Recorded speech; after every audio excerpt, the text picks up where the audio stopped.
Hello everyone and welcome back to the channel.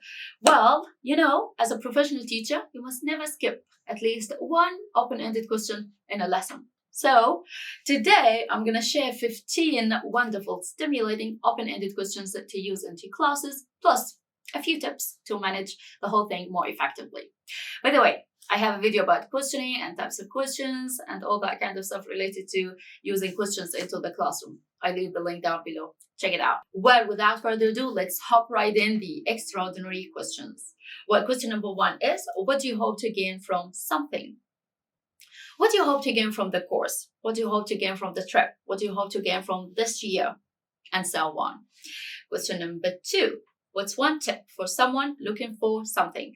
What's one tip for someone looking for success, looking for money, looking for a job, or looking for a good restaurant or a good club to fit younger learners, Question number three, what advice would you give to someone? It could be a character in the story. What advice would you give to X in the story? Question number four, what approach will you take to handle this problem or this issue? Again, it could be an issue in the story. So students are going to reflect on the story. Question number five, what authentically makes you feel capable? Rephrase. What can you achieve successfully? Rephrase again. What can you do effectively? Rephrase again. What are you good at? Rephrase again. What's so special about you? Okay, question number six. What's your biggest success this month? Something big, something positive, big you did this month. It's a very good opportunity for students to reflect on their lives. Question number seven, what was your biggest challenge this month? Something big you struggled with, something difficult to deal with, to handle. Again, let your students reflect on their lives. Question number eight, what are your biggest weaknesses, problems, or barriers to something? Barriers to making progress in something. Question number nine, what basis are you saying that he's the best or worst character in the story? Students use the analysis skill to answer that question. It's a wonderful question in an open-ended question, in a comprehension lesson or in a story. Well, question number 10, what is it like being something? What is it like being a multilingual or a multimillionaire or a public speaker or a confident swimmer? And so on. Question number 11, how do we translate something into daily life? How do we translate productivity into daily life? Question number 12, what defines you as a person? Students are to talk about themselves. Question number 13, how would you define something? You could use that question in a vocab lesson. Like, for example, when I say, how would you define jaded? Okay, so students are going to explain this item of vocabulary, to describe it, to contextualize it, okay, rather than translate it. You make your students confident English learners in terms of contextualization.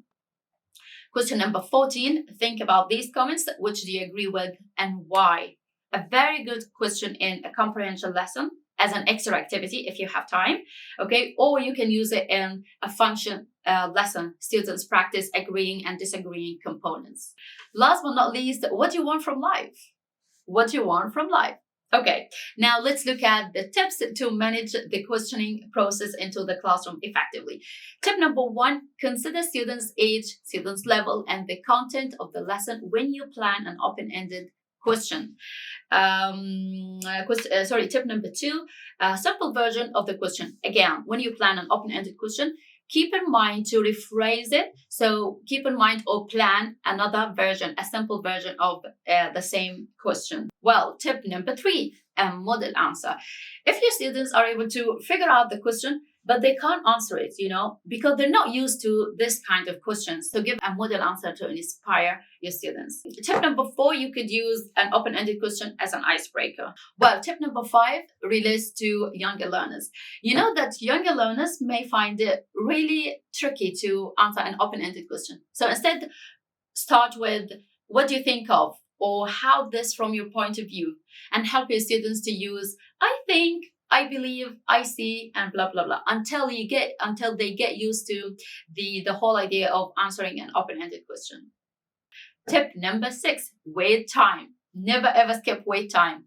And wait time is when you ask a question and give your students a bit of time to reflect, to think about the question, to arrange their ideas. Well, tip number 7 is include fun. Open-ended questions are not stressful, so don't make your students feel nervous, anxious, or disappointed. Well, there you have it, the open-ended questions and the tips. Let your students deep dive in the open-ended questions, and I'll see you in a new video. Please, before going, hit that subscribe button if you haven't, give today's video a thumbs up, and share it with your friends. Bye-bye.